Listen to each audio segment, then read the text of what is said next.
Hello class 7th. Today we will be studying your third part of your fifth chapter, that is acids, bases and salts. आपने first part में पढ़ा था कि acid और basis क्या होते हैं। सेकंड पार्ट में हमने इंडिकेटर्स के बारे में पढ़ा था कि कैसे वो हमें हेल्प करते हैं डिटरमाइन करने के लिए कि सामने का जो सब्सटेंस रखा हुआ है वो एसिड है या बेस है। और हमने प्रॉपर्टीज़ के बारे में पढ़ा था एसिड्स एंड बेसिस के। इस जो ये वाला जो टॉपिक है उसमें हम पढ़ लेंगे कि न्यूट्रलाइजेशन एंड सॉल्ट्स क्या होते हैं। ऑलराइट, तो जल्दी से हम आ जाते हैं। एक क्वेश्चन है कि जब एसिड और बेस जब हम मिक्स करते हैं तो क्या रिजल्ट निकलता है। द आंसर इज एसिड और बेस जब हम मिक्स करते हैं तो प्रोडक्ट हमको मिलता है salt and water. Water and salt हमको एज अ प्रोडक्ट मिलता है। जो सॉल्ट होता है वो एसिडिक नहीं होता है और ना ही वो बेसिक होता है, क्योंकि वो न्यूट्रल होता है। न्यूट्रल यानी कि बिल्कुल बीच में, ना वो एसिडिक है ना वो बेसिक है। जो ये हाथ में नमक दिया हुआ है, क्या वही नमक है जो हम खाते हैं? द आंसर इज येस, ये वही नमक है जो हम ज़्यादातर आम तौर पे अपन खाते हैं, जिसको हम टेबल सॉल्ट या कॉमन सॉल्ट भी बोलते हैं। और इसका केमिकल नेम सोडियम क्लोराइड है। ये कई तरह के सॉल्ट्स होते हैं जो हमारे आसपास पाए जाते हैं, चाहे वो कैल्शियम हो, मैंगनीज क्लोराइड हो या पोटेशियम डाइक्रोमेट हो। ये सॉल्ट्स की श्रेणी में आते हैं, लेकिन हम उसको कंज्यूम नहीं करते हैं। और कई तरह के ऐसे सॉल्ट होते हैं जिनका एसिड और बेस का मिक्स थोड़ा डिफरेंट होता है।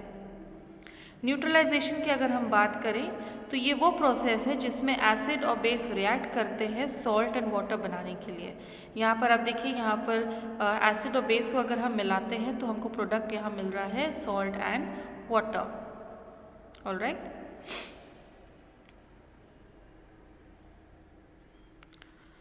पिछले लेसन में हमने ये देखा था कि जब सुब्बू की शर्ट में मसाला गिर गया था तो उसने वहाँ पर सोप रगड़ा था, वहाँ पर उसने सोप घिसा था। तो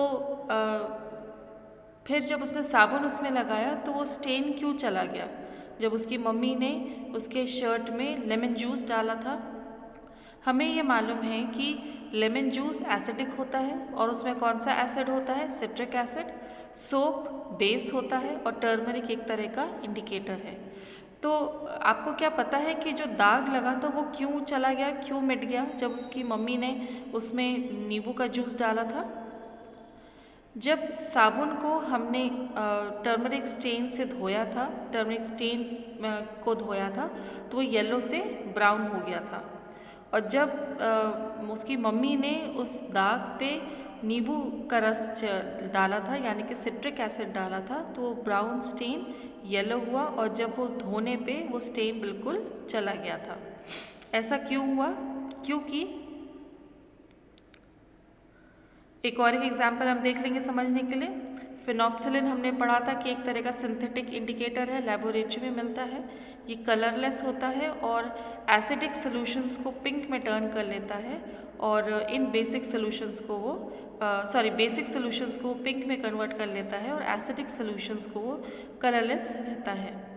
यहाँ पर देखिए एक्सपेरिमेंट में क्या हो रहा है।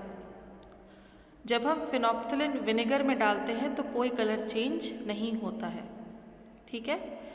जब हम विनेगर और फिनोप्थिलिन और साबुन पानी एक साथ मिलाते हैं तो भी कोई कलर चेंज नहीं होता है। लेकिन जब हम विनेगर, फिनोप्थिलिन और ज़्यादा साबुन का पानी हम देते हैं तो वो पिंक कलर में टर्न हो जाता है, ठीक है।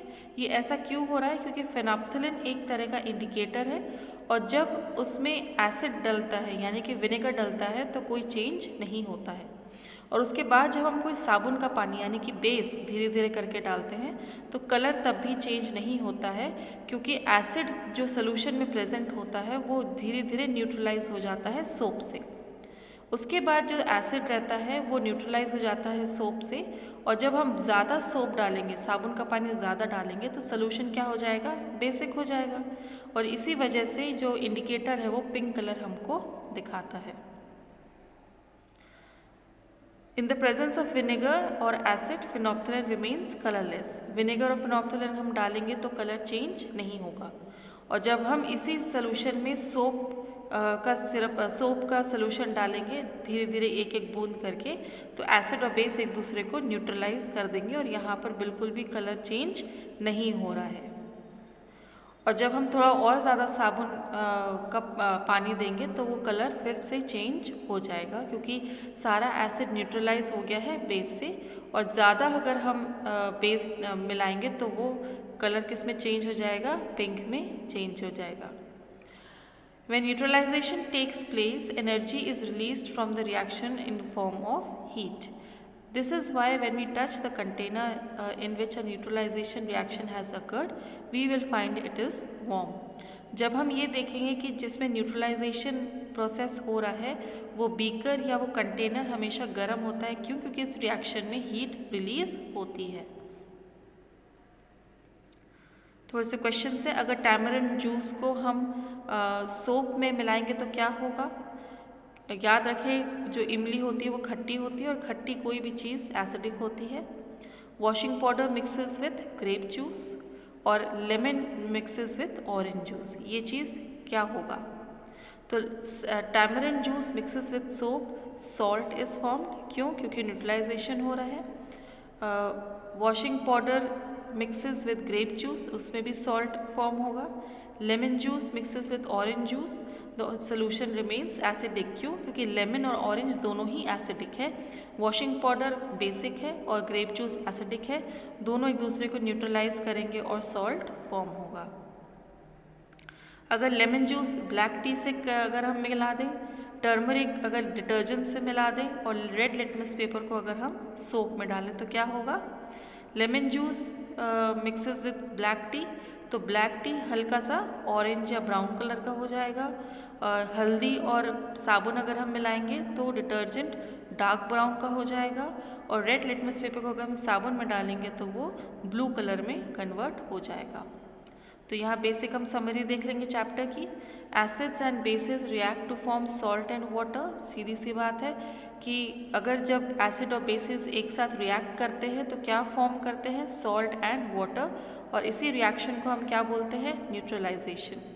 और इसी रिएक्शन के दौरान हीट प्रोड्यूस होती है। बाद में हम नेक्स्ट चैप्टर में हम देख लेंगे कि एसिड्स और बेसिस और हम किस तरह से इस्तेमाल कर सकते हैं।